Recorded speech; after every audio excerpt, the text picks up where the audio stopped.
നമസ്കാരം. എല്ലാ പ്രിയ പ്രേക്ഷകർക്കും ഹൃദയം നിറഞ്ഞ ഓണാശംസകൾ. അടപ്പായസം, പയറുപായസം, പാൽപ്പായസം അങ്ങനെ നിരവധി പായസങ്ങൾ കുട്ടിക്കാലം തൊട്ട് നമ്മൾ കഴിച്ചു ശീലിച്ചതാണ്. അപ്പം നമുക്ക് ഡിഫറെൻ്റ് ആയിട്ട് ഒരു പായസം ഇത്തവണ ഓണത്തിന് പരീക്ഷിക്കാം. ഡ്രാഗൺ ഫ്രൂട്ട് നുറുക്ക് ഗോതമ്പ് പായസം.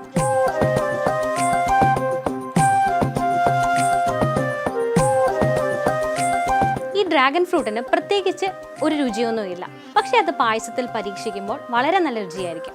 4 പേർക്ക് പായസം തയ്യാറാക്കാൻ വേണ്ടി ഒരു ഡ്രാഗൺ ഫ്രൂട്ടാണ് ഞാൻ കരുതിയിരിക്കുന്നത്. ഉരുളി നന്നായിട്ട് ചൂടായതിനു ശേഷം നമുക്ക് നെയ്യ് ഒഴിച്ചു കൊടുക്കാം. അതിനുശേഷം ഡ്രാഗൺ ഫ്രൂട്ട് വെള്ളം ചേർക്കാതെ നമ്മൾ അരച്ചെടുത്തിട്ടുണ്ട്. അത് ഈ നെയ്യിലേക്ക് ഒഴിച്ച് വഴറ്റിയെടുക്കാം. അതിൻ്റെ വാട്ടർ കണ്ടന്റ് തീരുന്നത് വരെയും ഒരു ജാമിൻ്റെ കൺസിസ്റ്റൻസി എത്തുന്നത് വരെയും ഇളക്കി കൊടുത്തുകൊണ്ടേയിരിക്കുക. ഇങ്ങനെ ഡ്രാഗൺ ഫ്രൂട്ടിൻ്റെ പരുവം ഏതാണ്ട് ജാമിൻ്റെ പോലെ തന്നെ എത്തിയിട്ടുണ്ട്. ശേഷം നമ്മൾ എടുത്തു വെച്ചിരിക്കുന്ന പാൽ അത് കുറേശ്ശെ ചേർത്ത് കൊടുത്ത് ഇളക്കി കൊടുത്തുകൊണ്ടേയിരിക്കാം.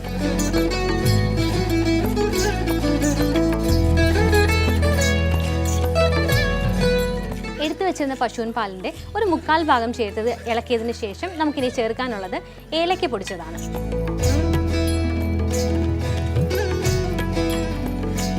ഇപ്പം നമുക്ക് പായസത്തിൻ്റെ ഏകദേശം ഒരു മണം വന്നു തുടങ്ങിയിട്ടുണ്ട്. ഇനി നമുക്ക് ചേർക്കാനുള്ളത് നമ്മൾ ഓൾറെഡി വേവിച്ച് വെച്ചേക്കുന്ന നുറുക്ക് ഗോതമ്പുണ്ട്.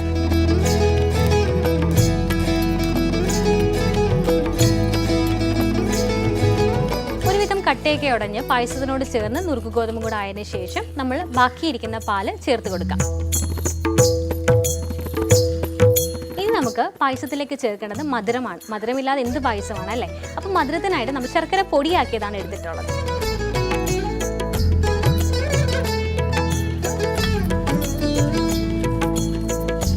പായസം നന്നായി കുറുകി വന്നിട്ടുണ്ട്. ശേഷം നമ്മൾ ചെയ്യാൻ പോകുന്നത് നെയ്യിൽ വറുത്ത് വെച്ച് കാഷ്യൂനട്ടും കിസ്മിസുമാണ്. അപ്പോൾ അത് നമുക്ക് പായസത്തിലേക്ക് ചേർത്ത് കൊടുക്കാം. ഒപ്പം അവസാനമായി ലേശം ചുക്ക് പൊടിച്ചത് കൂടെ ചേർത്ത് കഴിഞ്ഞാൽ നമ്മുടെ പായസം തയ്യാറായി കഴിഞ്ഞു.